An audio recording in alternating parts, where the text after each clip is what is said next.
Boa tarde, nós estamos aqui no lançamento de um livro muito importante na Livraria da Travessa, é um livro editado pela editora Batel, e do nosso queridíssimo Ricardo Cravo Alvim, que, para mim, é um dos melhores cronistas do Brasil, né?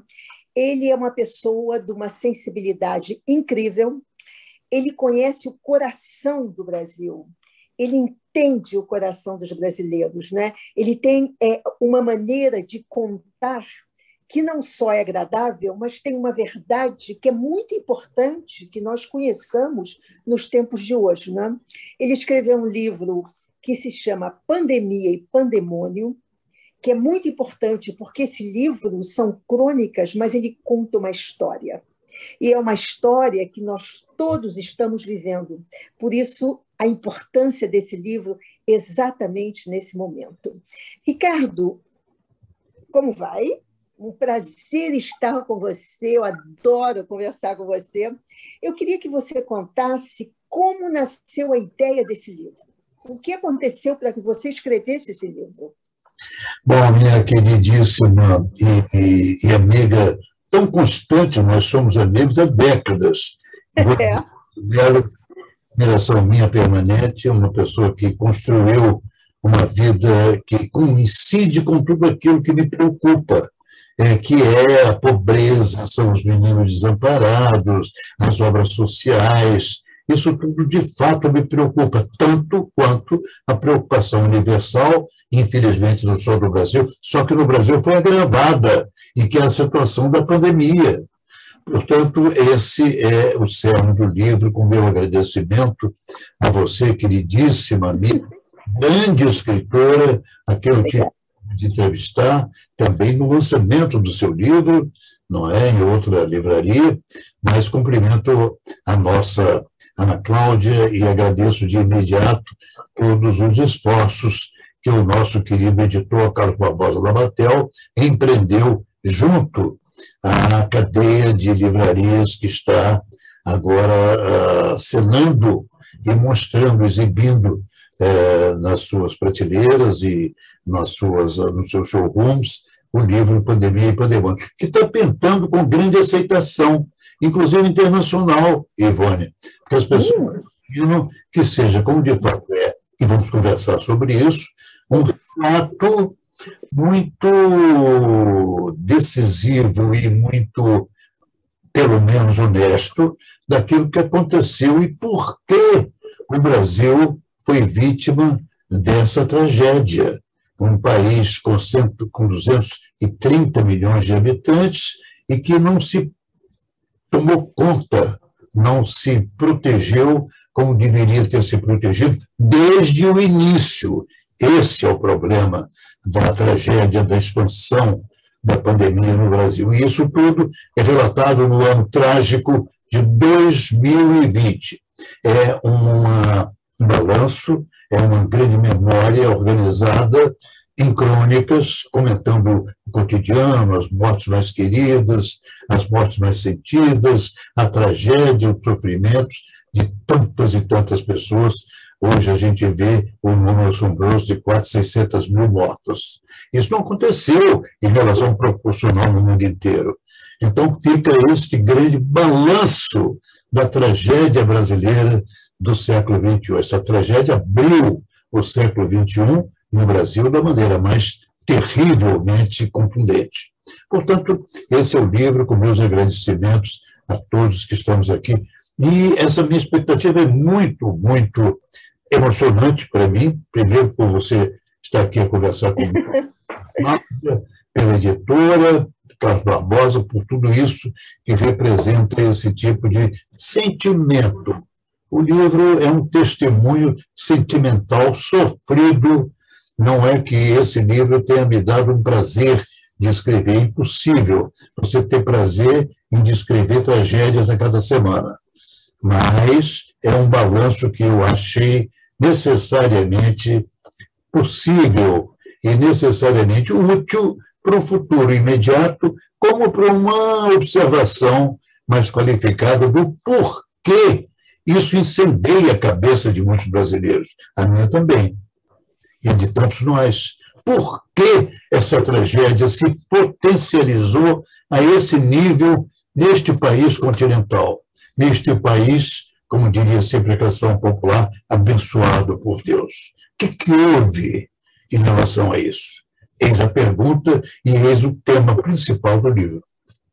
Mas é um livro também onde, quando se lê o livro, se nota que é um livro que é fruto de muita pesquisa, porque você faz comparações com os outros países, você cita outros fatos que não somente no Brasil. Isso que é importante, entendeu? Que você faz uma comparação, que você faz com que esse livro também seja um livro de história, né? É um livro, em cada capítulo você tem um título muito bem pensado, como esse, por exemplo, Despreparo, Reincidência e Desolação, não é?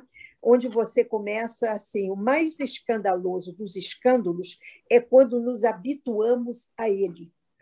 Você podia comentar um pouco isso? Por que a população brasileira é dela, é da nossa sociedade, ela se habitua às catástrofes, ela não reage às catástrofes. O que seria isso? É a nossa história? É a nossa cultura? Como você explicaria essa alienação dos fatos que existe na nossa sociedade? Você, aliás, toca, como sempre, Ivone Bezerra de Mello, em pontos-chave. Né? Esse é um ponto-chave, né? E como todos os pontos-chave são cobertos de enigmas. A gente não tem como definir esse tipo de coisa, a não ser pelo esquecimento de tudo que a gente realiza em pouquíssimo tempo anteriormente, não é? Ou seja, elegemos pessoas inadequadas para dirigir o país, esquecemos a cada eleição dos malefícios de quem em geral se vota anteriormente. O esquecimento desse país é muito sério. A gente esquece os próximos 5 anos, os 5 anos anteriores. Então, é muito ruim. Portanto, eu acho que todo esse tipo de evento é um evento que não há uma explicação. A explicação é puramente aquilo que eu, pelo menos, costumo dizer em minhas palestras por todo o Brasil, sobre cultura popular, que é uma lástima a gente jogar embaixo do tapete memórias e, sobretudo, resíduos culturais. Não tem o menor sentido agora mesmo que tomamos um susto horroroso com o anunciado de uma venda para fazer recursos para o Estado brasileiro de uma série de imóveis liderados pelo querido Palácio Gustavo Capanema, que é todo um prédio histórico, que é uma joia que a gente tem a obrigação de preservar. Eu fiz uma crônica, todo mundo se manifestou, houve uma reunião muito bonita, convocada pelo presidente da Alerj, o André Ceciliano, com a presença do governador Cláudio Castro e a presença de pessoas devotadas há décadas, muitas delas meus amigos muito queridos, porque todos nos somamos em defender a cidade que amamos e onde moramos, que é a cidade mágica de São Sebastião, do Rio de Janeiro. Então, felizmente, essa repercussão da convocação do André Ceciliano, presidente da Alerj, teve um efeito imediato, e no dia seguinte o governo surpreendeu agradabilíssimamente, o que nem sempre é comum, a anulação dessa história de vender a qualquer custo, como se fosse vender móveis em metros quadrados de qualquer edifício furreca do centro da cidade. Acabou com isso e agora vamos tentar saber o que será inserido dentro do Palácio Capanema. E já uma outra aflição nos aflige, e que é exatamente o prédio da São José, que abriga o SIDOC, o Centro de Documentação da Funarte, em que eu sempre fui assíduo frequentador, e os livros, muitos dos meus, foram pesquisados dentro do Centro de Documentação da Funarte, que é precioso, onde estão, aliás, guardados acervos de Fernanda Montenegro, de Ernesto Patti, e tantos outros artistas que depositam em confiança as suas memórias, os seus acervos. Isso tem que ser preservado. É o caso exatamente do cuidado que deveria ter sido feito muito mais rigorosamente em relação à pandemia. Deu no que deu. E isso o livro narra. Eu acho muito importante essas narrações suas no livro, porque nós somos um povo que realmente não conhece o seu patrimônio. E não conhece por quê? Porque nós não temos uma educação, quer dizer, as pessoas não são educadas dentro de arte, cultura. As nossas crianças não vão a museus, né? As crianças pobres muito menos, porque é caro se locomover, e nem as ricas vão ao museu. Então, nós temos uma sociedade onde isso não é importante. Então, se a sua cultura não é importante, isso vai numa trilha onde o que nós vemos agora, e você conta muito bem isso numa crônica, onde você diz assim: o maior erro que um homem pode cometer é sacrificar a sua saúde a qualquer outra vantagem. Porque é isso que nós estamos vendo com o negacionismo, com pessoas que não vão tomar a segunda dose, que são milhões no Brasil. Então, isso explica um pouco, não é? Essa falta de educação cívica que nós temos nesse sentido, que faz com que nós tenhamos uma fórmula de recordes macabros, como você bem falou numa das suas crônicas.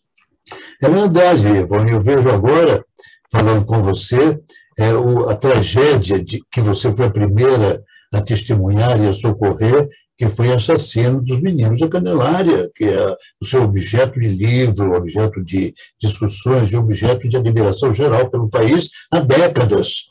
Então, a gente vê isso. Como é que essa pandemia conseguiu esse milagre de superar todas as razoabilidades de controle? Por quê? Quem fez esse tipo de malefício ao país? Então, isso tudo há de ser apurado. Felizmente, eu termino exatamente o livro, que é uma narrativa do trágico ano de 2020, com a necessidade e as revelações.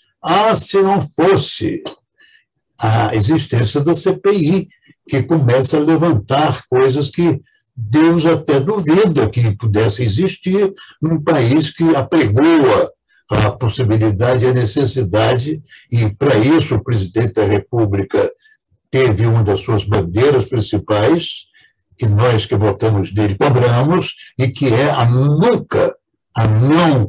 abjeção à corrupção. Isso é insustentável. E quem sabe se isso terá, de alguma maneira, alimentado essa tragédia que nos matou quase 600 mil brasileiros. Eu não quero fazer nenhuma conclusão, nem cabe a mim, mas cabe registrar esse tipo de estranhamento, que é um estranhamento que as pessoas precisam saber e guardar para o futuro da história do Brasil, no caso, uma história trágica, é o pior que foi acontecido exatamente na abertura ou antes da primeira década do século XXI. É muito triste isso tudo. Esse livro não me deu prazer, mas me deu, sobretudo, um prazer isolado, que foram as opiniões que o nosso editor Carlos Barbosa de imediato inseriu no livro, são as opiniões de Mérida Pion, de Margarete Dalcomo, que faz o prefácio, e do presidente da FAPERJ, Gerson Lima. A Margarete quanto o Gerson são pesquisadores, médicos ilustres do FRJ e do Centro de Pesquisa, não apenas do Brasil, mas com intercâmbio no mundo inteiro, e são pessoas admiradas por toda a nossa população. Você também fala muito, e é muito importante, né, que nós vivemos numa época tecnológica onde nós somos metralhados todos os dias com fake news, né? Então, você cria controvérsias, verdades e mentiras, e você não sabe se situar onde você está. É como se nós vivêssemos numa sociedade líquida que se esparrama e vai entrando, e você não sabe onde isso vai levar. Você fala no seu capítulo exatamente sobre isso, que são controvérsias, verdades e mentiras, e você cita uma fala, um texto de Martin Luther King, que diz o seguinte: a verdadeira medida do homem não está em seu comportamento na zona de conforto, mas sim no tempo das controvérsias, que tem três lados: o meu, o seu e o correto. No Brasil de hoje, existe o meu, não existe o seu, e as fake news, ou esse bombardeio de notícias esdrúxulas, não existe o correto. Então, você fala disso muito bem. O que levou você, né, a justamente pegar esse ponto da pandemia, porque é muito importante, né? As fake news são muito importantes para o desfecho trágico que nós estamos tendo. Você tem toda a razão, Ivone. A mim também, eu fico sempre horrorizado com a mentira, com a disfarçatez e, sobretudo, com a imposição de inverdades a um público mais ingênuo do que qualquer outra coisa. Então, esse crime das fake news, porque atinge pessoas que são suscetíveis, nós somos um pouco mais espertinhos. Então, as fake news, quando chegam, se chegarem mesmo, como já chegaram, a gente vê logo que é mentira. Mas e o público mais ingênuo, que engole tranquilamente como verdade? É crudelíssimo. Eu acho um crime, e aí concordo com muitos dos ministros do Supremo Tribunal Federal, que isso é um crime que não pode deixar de ser apurado e, o que é fundamental nesse país, condenado e necessariamente punido. Mas você sabe que punição aqui é sempre mais ou menos. Você vê como está a coisa, que hoje eu tenho um amigo que tem uma loja, ele me falou que despediu o seu empregado que se recusava a se vacinar. Ele disse, olha, eu pago todos os seus encargos, mas você não vai mais trabalhar aqui. E o empregado respondeu, pois eu prefiro perder o emprego a ter que tomar essa vacina, que é uma vacina do diabo. Então, você tem também esse viés religioso negacionista que tomou conta de uma boa parte da população brasileira, onde você tem no Congresso, de um lado, a bancada evangélica, que é contra, né, a vacina, e do outro lado, a bancada da bala. É uma coisa assim, incrível. Eu não conheço nenhum país no mundo que tem bancada da bala. Então, você vê que todos esses óbvios que não podem se calar fazem com que nós sejamos um país totalmente dividido em nichos perigosíssimos para o nosso futuro. Olha, isso tudo está na raiz cultural do ensino no Brasil. Eu acho que a gente vai, volta, mexe aqui, mexe acolá. Onde é que está a origem da tragédia brasileira? E está no ensino para a massa da população. Inclusive, um ensino correto, como os grandes países do mundo defendem, desde o ensino básico, o seu próprio país. Ou seja, bloqueia o país de possibilidades de pessoas mais ingênuas engolirem mentiras, serem enganados por maus políticos, atingirem teses que não têm o menor sentido, como essa da não vacinação. Eu tenho como uma querida empregada no nosso instituto, uma pessoa que cozinha divinamente, que é uma pessoa perfeita e tal, e que me disse que não ia tomar vacina. Mas por que, São? Não, porque tem medo de efeitos colaterais. Eu falei, muito pior que isso é você transmitir, sem saber, não, mas se eu estiver doente, eu vou para o hospital. E falei, mas há coisas assintomáticas, Selma. Eu expliquei o que era o assintomático. Disse, você vai poder sacrificar os seus netinhos em casa. Você já pensou nisso? Como sacrificar meus netinhos? Sim, se você não toma vacina, e se você tem eu chamo de peste, a pandemia. Neste livro, eu chamo de peste, que é uma definição clara, claríssima, dentro do Nordeste inteiro do país. É o cara da peste, quer dizer, o cara do demônio, essa coisa. Então, a pandemia peste pode, sim, atingir toda a sua família, sem você saber. É importante que você possa saber disso. Não, agora eu vou realmente tomar cuidado. Não, Paulo, eu vou tomar cuidado em relação a isso.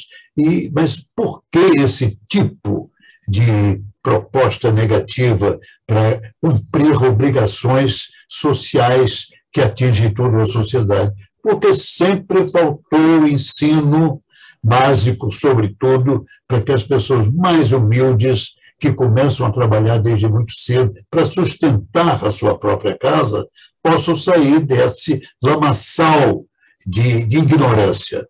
Então, essa ignorância é uma das grandes tragédias do país. Como uma tragédia absoluta, também não vale a pena falar nisso, porque a gente tem que voltar ao livro, que você tão gentilmente foi leu para essa conversa amável comigo, minha querida Ivone. Mas, de qualquer maneira, é muito importante que a gente possa registrar esse tipo de insatisfação. Há que ser o ensino elementar, o ensino mais dirigido à cidadania, as pessoas absorverem. Primeiro, que é o país. As pessoas não sabem o que é o Brasil.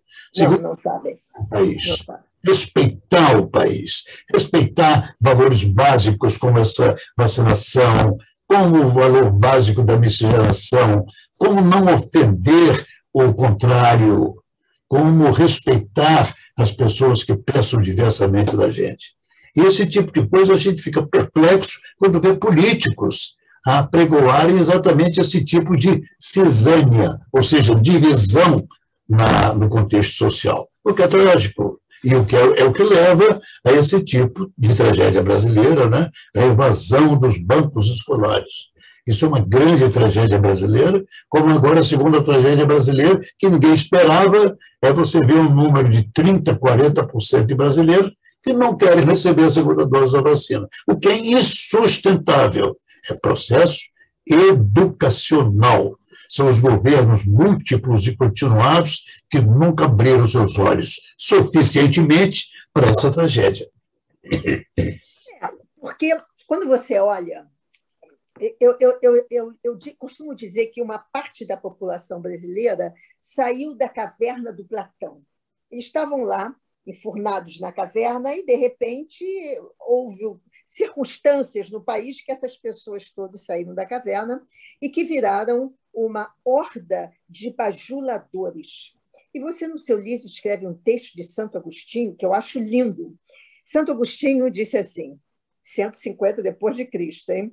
Prezo aqueles que me repreendem porque me instruem, ao contrário dos que me bajulam porque me corrompem.